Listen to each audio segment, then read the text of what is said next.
No segundo momento da nossa aula, nesse intervalo agora teve 2 momentos, porque deu um probleminha aqui na minha TV, e aí eu parei, mas foi mais 2 minutos, no caso deu 12 minutos, tá? Agora esse é o segundo momento que a gente vai falar sobre distúrbios cardiovasculares, tá? Que é um sopro no coração, tá? Nós vamos falar o que acontece na unidade de terapia intensiva. Nós temos que, vocês terão que ter mais conhecimento em relação, essas patologias, essas intercorrências graves da unidade de terapia intensiva. Então, o que é o sopro no coração, tá, gente? É uma alteração no fluxo de sangue dentro do coração, provocada por problemas em uma ou mais válvulas, né? Então, são acometimentos na válvula cardíaca, né? Ou por lesões nas paredes das câmaras. Na maioria das vezes não existe sequelas, tá? O sopro às vezes não existe sequela. No entanto, quando o sopro é muito forte, decorrente de lesões nas paredes das câmaras, ele certamente precisará ser tratado, pois o volume considerável de sangue sem oxigênio irá se misturar com o sangue que já foi oxigenado. Então, essa mistura que vai dar esse acometimento no coração, tá? Porque tem que ser sincronizado, né, gente? O paciente realiza essa troca gasosa, né? Essa aspiração, e depois esse sangue pode estar, tendo esse momento dessa mistura, onde o paciente vai acometer, que nós chamamos de sopro, tá? É só para vocês terem uma noção que é também um distúrbio cardiovascular que é tratado na unidade de terapia intensiva. Sintomas. Os sopros são caracterizados por ruídos anormais percebidos quando o médico ausculta. Então, isso é na ausculta, do coração, tá? Na ausculta do tórax. O peito, e houve um som semelhante ao de um fole, tá? O problema pode ser diagnosticado de maneira mais precisa pelo exame de ecocardiograma, que mostra o fluxo sanguíneo dentro do coração. Então, você já pode entender que o exame ecocardiograma é o que apresenta, a quantidade de sangue, que está no coração, tá? Então, vai ver se está funcionando bem, se está correto, tá? O tratamento, como existem várias causas possíveis, o médico precisa ver o que está provocando o problema antes de iniciar o tratamento. Então, tem vários problemas, que pode acometer esse sopro no coração, que vai desde simples medicamentos até intervenções cirúrgicas para conserto ou substituição das válvulas. E é feito isso no hospital que tem unidade de terapia intensiva, tá? Porque são que poderão ser de material biológico ou fabricado a partir de ligas metálicas, tá? Então, esse é o tratamento do sopro. É um tratamento, às vezes, que pode ser só com medicação. E, às vezes, tem que ser um procedimento cirúrgico. UTI neonatal e pediátrica, essas unidades podem atender grupos etários específicos, a saber, neonatal atende paciente de 0 a 28 dias, que eu acho que eu já até havia falado para vocês no outro material, mas é importante cada vez vocês aprenderem mais, Pediátrico atende paciente de 28 dias a 14 ou 18 anos, de acordo com as rotinas hospitalares internas, tá? Adulto atende os pacientes maiores de 14 a 18 anos, de acordo com as rotinas hospitalares internas.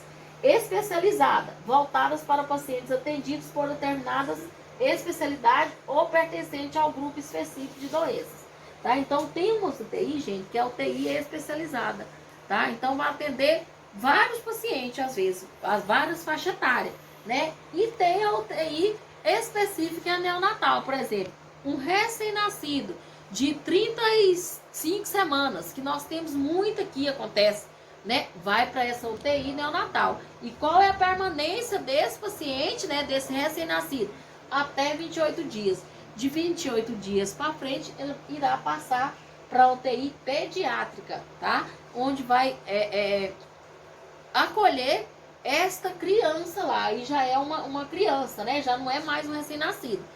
É de suma importância vocês saberem essa faixa etária, tá bom?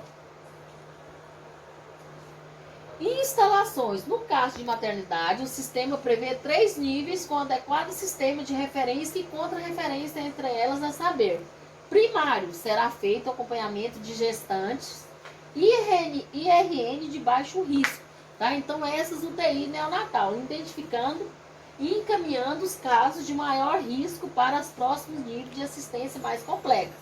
Secundário, acompanhará gestantes IRN de baixo e médio risco, selecionando e encaminhando casos de maior risco para os centros mais habilitados para o seu atendimento. E terciário, destinado ao atendimento de gestantes IRN de alto risco de internação, de RN, com algumas patologias, transportando de outras unidades para a unidade de tratamento intensivo neonatal, que é UTI neonatal, que é UTIN, tá, gente? Então, assim, tem umas diferenças, né? Porque é muito, né, complexo esse atendimento desse RN até 28 dias. Tem que ter todo um aparato, né? Assim, tem que ter uma especialização, né, específica desse profissional para atuar nessa área. Que é tudo muito delicado, né, gente? O RN, quando nasce, e precisa de ir para o UTI. Então, precisa de ter todo, né, em cada fase, né, é o que vai acolher esse RN com a gestante, tá? Que às vezes a gestante ainda não ganhou, né? Por exemplo, se for encaminhada daqui, por exemplo, vai para lá, então tem que chegar e já ter essa UTI preparada esperando esse RN. Porque não podemos esperar, né? Por exemplo, se ganha uma aqui, se essa mulher pare aqui, esse RN com 35 semanas, às vezes não chega em Goiânia ou Anápolis, tá? Então, por isso que tem que ser encaminhada antes, tá? Então, já tem que, os médicos, por exemplo, já tem que entender, eles já entendem esse processo, vocês estão entendendo um pouco hoje, para tratar esse RN na unidade de terapia intensiva neonatal. A UTI de terapia intensiva neonatal pode ser dividida nas seguintes áreas: sala de admissão do RN, primeiros atendimentos, né, que chega, vai fazer acolhimento, local onde ocorre a recepção do RN de partos não contaminados, ou aonde permanecerão em observação nas primeiras 4 horas de vida. Cada sala deve ter no máximo 6 leitos, tá vendo a diferença? O adulto é 12, né? O RN são 6 leitos. Para não ter contaminação, né? Muito vulnerável, muito, né? Delicado, com área mínima de 2,5 por de 2,50 metros por berço, tá? Sala para RN e observação opcional destinados ao RN com mais de 4 horas de nascimento. Que, embora não patológico, porque tem uns que nascem bem sadios, né, gente? E outros que nascem até com processo infeccioso. Por isso é um motivo, às vezes, desse parto prematuro, né? Dessa criança nascer prematura. É por alguma doença, alguma patologia já instalada, tá? Estejam por algum motivo impedidos de fazer o uso de alojamento conjunto. Cada sala deverá contar com, no máximo, 4 leitos, com área mínima de 2 metros por berço e distância de 60 centímetros no mínimo por leito. Então, gente, vocês entenderam que essa segunda é que às vezes esses RN nascem com alguma infecção, através de uma gravidez, né, que não realizou um bom pré-natal, de uma gestante que já tem um problema de saúde instalado. Então, são vários, né, motivos que pode acontecer, tá? A sala de cuidados intermediário, indicada para RN que precisarão de tratamento simples por problemas não infecciosos, ou para RN que saíram da fase aguda da doença, mas necessitam de cuidados específicos de enfermagem. Cada sala deve ter no máximo 6 leitos, com área de 2 a 2 metros por berço e espaço de 60 centímetros entre berços. Então, assim, gente, tem que ter um espaço específico para o atendimento desses RN, tá? Tem que ser tudo observado, né? E isso aí faz parte da instalação. Vocês terão só que ver que na hora que conhecer uma UTI adulto, ver a diferença dessa UTI neonatal. É tudo muito bem organizado, tá?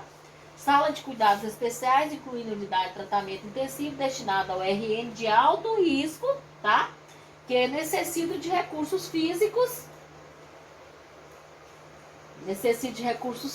e humanos, especializado para a prestação de cuidados médicos hospitalares constante. Cada sala deve ter no mínimo 4 leitos, respeitando a área mínima de 2,5 a 5 com espaço mínimo de 8 centímetros entre berços. Então, é só para vocês entenderem, né, que tem a UTI adulto e a UTI neonatal. E cada uma tem uma instalação diferente, né? A adulto são 12 leitos no mínimo e a neonatal são 6, porque o risco de contaminação para esses RN é maior, né? E isolamento, temos também o isolamento na UTI neonatal, destinado aos RN com diagnóstico confirmado de processo infeccioso, conforme as normas da Comissão de Controle de Infecção Hospitalar, CCIH. Eu já falei para vocês sobre a CCIH lá nas aulas nossas presenciais, que é uma comissão, né, que é responsável de controlar essa infecção dentro do ambiente hospitalar, tá? E só tem nos ambientes hospitalares, UTI, hospital, né, clínicas, né, que atende o paciente com internação. Aí tem o controle de infecção. Cada sala deve conter 6 leitos no máximo, área mínima de 2,5 por berço de distância, também nesse isolamento. Deve ser considerada a proporção de berços para total de RN, sendo adequado um berço de isolamento para cada 20 RN, 5% do total dos leitos, tá bom? A UTI, né, a unidade de terapia intensiva neonatal, deve conter ainda para o seu funcionamento com posto de enfermagem, igual a adulto também, sala de serviço, rouparia, sala de amamentação, que é diferente, né, que no adulto não temos, mas lá temos, que esses RN sempre, gente, o aleitamento materno não substitui nada, tá? Esse aleitamento materno, ele tem que ser, temos que fazer de tudo, temos que reinventar qualquer prática, qualquer didática para essa mãe estar ofertando essa alimentação, que é o aleitamento materno.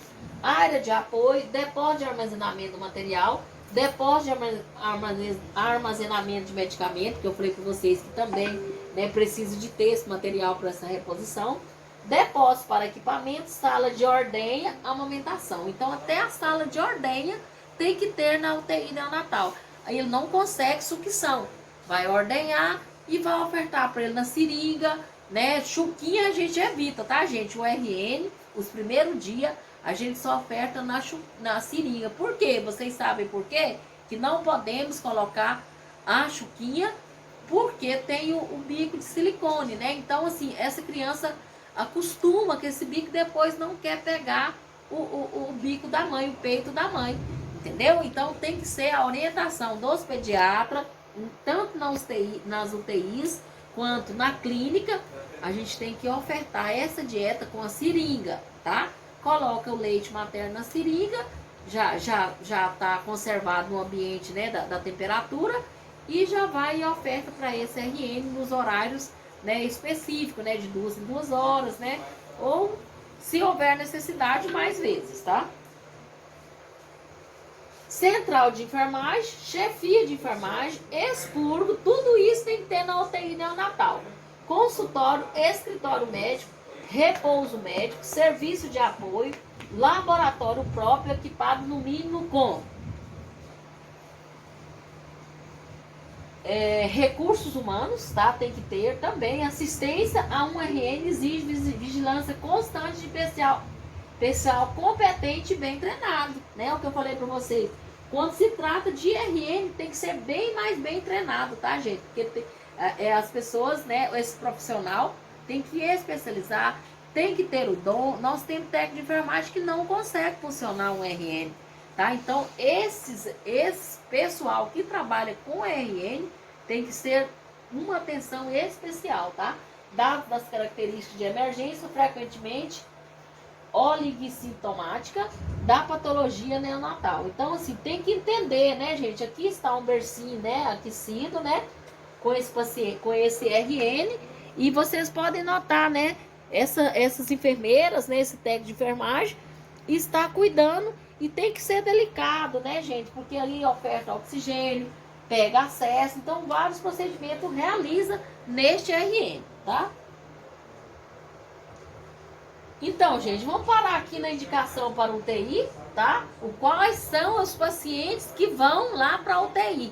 mas nós vamos falar na próxima aula, porque nós não podemos estender muito esse vídeo, porque senão ele demora muito a ser processado. Até quarta-feira eu enviei para vocês a atividade, tá? Qualquer dúvida eu estou à disposição, tá? Já foi enviado os exercícios para vocês. Enviei também um manualzinho para facilitar, né? Para vocês entenderem também sobre as drogas que é usadas na UTI, tá? Então nós vamos continuando a nossa disciplina. Qualquer dúvida eu estou à disposição e tenha bons estudos, bom aprendizado, tá? Até quarta-feira, tá bom? Tchau, tchau.